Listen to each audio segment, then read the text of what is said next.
Pernah gak sih lu duduk di kelas, tapi pikiran lu malah jalan-jalan kemana-mana? Dosen ngomong di depan, tapi yang lu tangkep masuk kuping kanan, keluar kuping kiri. Gua di sini bukan buat ngajak lu buat bolos ya, tapi gua mau ngajak kita semua mikir ulang. Apakah belajar cuma bisa di ruang kelas, di depan papan tulis? Atau sebenarnya bisa dari mana aja?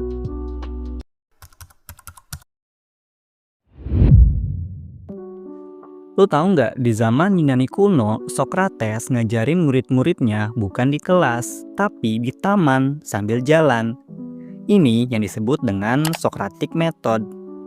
Menurut Paul dan Elder, metode tanya jawab yang terbuka itu bisa ningkatin critical thinking, lebih efektif dibandingkan dengan ceramah. Jadi, nongkrong di warung kopi sambil debat lebih enak Indomie goreng atau Indomie rebus. Asal pakai logika, technically lu lagi latihan berpikir kritis. Sekarang, lu nggak perlu nunggu dosen buat mulai belajar. Buka YouTube, Coursera, bahkan TikTok pun ada yang isinya edukasi. Menurut studi dari MIT dan juga Harvard, dalam 2 tahun terakhir, lebih dari 5 juta orang ikut kelas online. Jurnal International Review of Research in Open and Distributed Learning bilang pembelajaran daring itu bisa sama efektifnya kayak pembelajaran di kelas. Bahkan bisa lebih kalau interaktif dan juga relevan. Artinya, lu bisa belajar bahasa Korea atau bahasa Jepang dari app gratis. Lu bisa belajar desain cuma dari channel YouTube. Bahkan Elon Musk belajar bikin roket bukan dari kampus, tapi dari baca buku dan juga ngobrol sama ahlinya. Gua belajar Photoshop dari YouTube. Tapi awalnya malah edit muka gua jadi anime. Ya begitu, namanya juga proses belajar. Banyak hal yang gak diajarin di kelas, tapi lu bisa pelajarin dari hidup. Kayak nego sama klien, ngatur waktu, atau ngelola stres pas revisi data 3 kali sehari. Menurut OECD Future of Education Report, 70% skill yang dibutuhin di dunia kerja itu didapat lewat pengalaman langsung dan pembelajaran yang informal. Contoh nyatanya, anak-anak muda yang bikin bisnis kecil dari rumah, freelancer yang belajar software sendiri lewat internet, konten kreator kayak gua dan juga mungkin lo yang belajar ngedit, nulis skrip, bangun audiens, semua dari trial dan juga error. Skill hidup yang paling penting yang gue pelajarin bukan dari kampus, tapi dari tukang nasi goreng. Dia bisa ingat 7 pesanan berbeda-beda tanpa catatan. Segila itu working memory tingkat dewa. Banyak orang mikir belajar itu soal ngafal. Padahal yang penting itu lu tahu gimana cara belajar. Dr. Barbara Oakley lewat kursus Learning How to Learn ngejelasin otak punya 2 mode. Yang pertama itu focus mode, dimana saat lu bener-bener konsentrasi. Yang kedua itu diffuse mode, saat lu santai kayak lagi mandi dan di bilik merenung dan tiba-tiba nemu ide.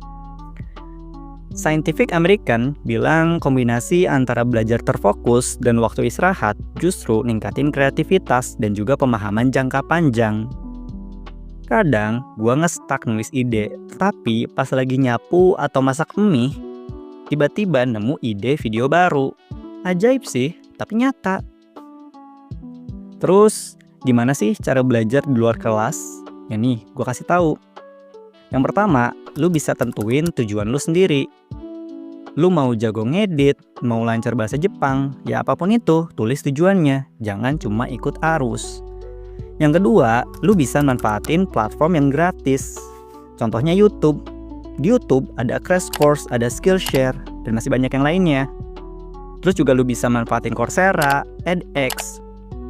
Lu bisa dengerin podcast edukatif, atau ikut forum kayak Reddit, Stack Overflow, Discord, dan lainnya. Yang ketiga, lu bisa gabung komunitas tatap muka secara langsung.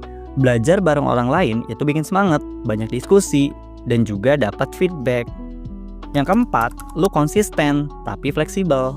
Lu nggak harus 8 jam sehari, tapi cukup 30 menit sehari. Dan yang penting konsisten. Itu powerful banget. Yang penting jangan kayak gua pas awal belajar. buka YouTube cara bikin animasi, malah nyasar ke video.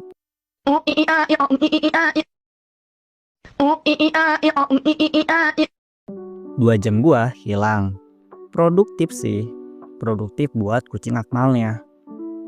Lu nggak harus punya ruang kelas, papan tulis, atau bahkan gelar buat terus belajar. Karena ilmu itu nggak milih tempat, yang penting lu punya keinginan buat tumbuh. Kita hidup di zaman dimana semua ada di ujung jari, mau itu buku, ilmu, atau mentor. Semua bisa lu akses gratis kapan aja.